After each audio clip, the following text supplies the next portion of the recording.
Bueno, y finalmente hablamos de que estos personajes que transforman el mundo, que dejan un legado, que son canales, que están recibiendo información porque se los están dando, sea por investigación o por algún lado, tienen historias que no siempre son fáciles. Es decir, esos canales se abren muchas veces cuando están pequeños porque finalmente tienen un exceso de soledad o algo. Hay una cosa particular en José A. Benítez sobre eso, ¿cierto? Bueno, José A. Benítez, JJ Benítez, tuvo muchos problemas con su madre. Lo violentó mucho, era una mujer controladora, según dice él. Él llegó a decir de que si esa era o no era su madre. Imagínate el tema de violencia. Él le tocaba esconderse en un armario que tenía llave, digamos, dentro del armario, para hacer desdoblamientos astrales, porque tenía esa facultad desde niño. O sea, que quería de alguna forma salirse de su mundo, ir a otro mundo porque no era feliz en su mundo. Porque no era feliz en su mundo. Digamos que con el papá sí fue más comprendido, porque recordemos que esos niños... Esos niños diferentes son difíciles. Son difíciles. Y también hay que entender a las mamás. Pues una señora tal vez no con mucha información, con un niño de esos, pues... ¿Tú te imaginas un niño de ese nivel, de ese grado, haciéndole preguntas a los padres? Claro. Por ejemplo, mi niño una vez, mi hijo Jacobo me dijo, papá, fui al cielo. Entonces, ¿tú qué le respondes a un hijo de ese nivel? Pues tienes que, primero que todo, tienes que escucharlo con respeto, escuchar lo que dice y valorar las cosas con la tranquilidad del caso. Ahora, Iván, no asustarse, ¿no? Tú fuiste también un joven, un niño, digamos, diferente. Sí, y me tocó muy difícil con mi mamá. Me tocó muy sí. difícil con mi mamá por eso, pero no tengo ningún rencor con ella. Simplemente era un personaje que no lo sabía leer. Hoy en día tal vez le dirían hiperactivo, déficit de atención, pero en estas épocas José A. Benítez es mayor que yo, esto todavía fue mucho más complejo. Es muy difícil porque también me tocó una niñez diferente, donde me hicieron mucho bullying, mucho bullying. Quizás fue muy difícil para mí, o sea, tratar de poner los pies sobre la tierra porque tenía mucha información desde niño.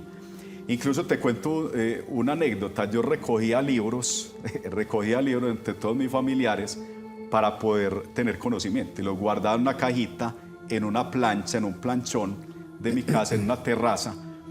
Pero fue muy difícil, o sea, fue muy difícil entrar como... Pero todo tenía una razón de ser, y todo tiene un propósito. Y digamos que ese episodio de la vida de José A. Benítez lo llevó al desdoblamiento y con seguridad fue lo que le abrió el canal para entregarnos esta información tan fantástica que si ustedes no han leído José A. Benítez, pues de verdad que tienen que hacerlo porque no solamente desde la información técnica, sino desde la formación teológica.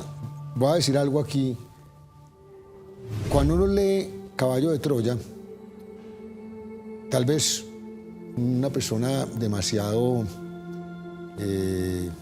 cerrada en el cristianismo o en la Iglesia Católica podría decir, eso es herejía. Y a mí me pasó una cosa muy simpática. A través de Caballo de Troya me enamoré 1000 veces más de Jesucristo.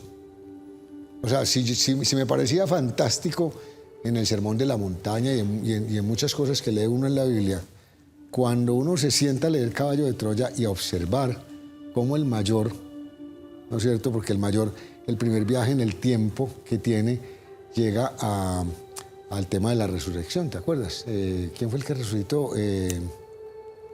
En este momento no recuerdo el nombre del que resucitó. Pero bueno, él llega al tema de la resurrección, se acababa de morir este personaje y el mayor llega a ese momento de la vida, ¿no es cierto? Y empieza a recorrer la vida de Jesucristo hasta su muerte y después de su muerte. Lázaro. Lázaro, por supuesto. O sea, el mayor, el primer viaje en el tiempo lo hace en el momento en que están con Lázaro muerto y Jesús lo va a resucitar. Ese es el primer momento. Y de ahí los caballos de Troya te van llevando incluso hasta cuando Jesús muere y luego te llevan más allá porque te llevan a las apariciones. Entonces él cuenta de una manera fantástica eso y a mí particularmente, fuera de la teología, porque Cuando estudié comunicación compartía mucho con los de la Facultad de Teología, hablábamos mucho de eso, pero particularmente José A. Benítez me abrió mucho unas perspectivas muy bonitas sobre Incluso, Jesús. Iván, además de eso, uno se enamora del maestro de maestros, o sea, de Jesús. ¿Por qué?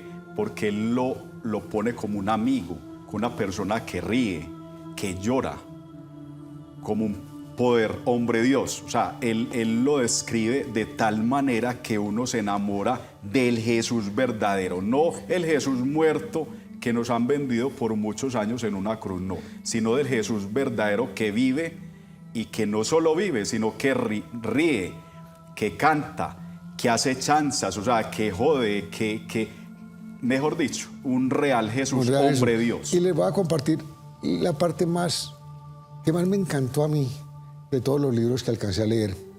Es que cuando muere Jesús, cuentan que ellos se van para la casa de un personaje que pertenecía al Sanedrín, a la sinagoga, y allá se esconden todos, pues los apóstoles, la Virgen, María Magdalena, y todos están ahí como encerrados porque no saben qué va a pasar. Y está el mayor y se sienta a hablar con María, a preguntarle a María cómo fue la vida de Jesús después de la aparición en el templo. Entonces ella empieza a contarle, y pues les doy este chisme, es que de verdad le hacen estos libros porque son muy bacanos. Ella empieza a contarle que Jesús era el mayor de varios hermanos, entre otras cosas, pues, y que San José se había caído, porque San José era un constructor, que se había caído de un edificio de varios pisos. Tuvo un accidente y murió, estando Jesús muy joven. Y que Jesús empezó a trabajar en la carpintería, ¿no es cierto? Estamos hablando de que vivían en Nazaret, y empezó a trabajar en la carpintería porque él era el que quedó como al frente de la casa, los hermanos eran menores. Y en esa época pues se acostumbraba a que si a una mujer le gustaba un hombre o a un hombre una mujer, se hablaban con la familia y acordaban una boda. Había una mujer en Nazaret que el padre era muy acomodado y esa mujer se enamoró de Jesús. Entonces el padre fue y habló con María, ella le cuenta después esta historia, es que esto es fascinante. Entonces él le cuenta que el padre le dice a María que a él le gustaría que acordaran una boda. Y María le dice, pues la verdad es que aquí no hay un papá, pues dígale a ella que venga a hablar con Jesús, a ver si él está de acuerdo, porque yo no puedo imponer eso. Entonces, en el libro hay una narrativa muy linda en donde ella llega a hablar con él y a decirle que ella lo ama. Y él le contesta, le dice, es que yo también te amo. Él le dice, entonces, ¿qué hacemos? Le dice, no, es que yo no te amo como tú me amas a mí. Yo te amo como un padre ama a un hijo. Y si tú puedes entender eso, entonces me podrás acompañar toda la vida. Pero yo no te amo como una mujer. Miren qué cosa tan bonita. A ese nivel son los escritos de José A. Benítez, que es un personaje de verdad que se los recomiendo. O sea, le hacen esos libros.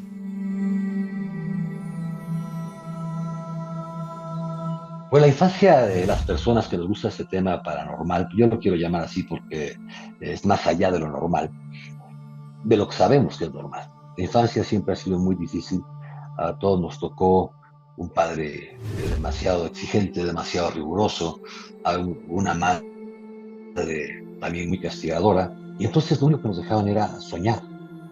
En esos momentos de soledad nos poníamos a soñar, y cuando tú sueñas, empiezas a crear cosas o a creer en cosas. Y cuando creas cosas, tu imaginación te va llevando a buscar algo más allá de lo que tú ves normalmente en la Tierra. Y es justamente por eso que tienes avistamientos, que escuchas sonidos en la noche, o que sientes que hay visitas en la noche, o sueños extraños. Y si tú revisas todos esos sueños, te darás cuenta que tienen mucho de verdad. Se dice comúnmente que cuidado con lo que sueñas, cuidado con lo que pides, porque se te puede hacer realidad. Pero nunca sabemos en qué momento. Entonces ustedes, queridos amigos como yo y quienes han vivido una infancia difícil y como todas las personas que me cuentan sus historias, justamente tienen esa cosa en común. Han tenido una infancia difícil que les permitió ver más allá de lo que normalmente ve un niño. Y ese estado alfa, que los niños ven esos amigos secretos, esos amigos imaginarios, no son imaginarios. Se están manejando en un nivel de conciencia muy superior y ven cosas, o vemos cosas, que los demás no pueden ver.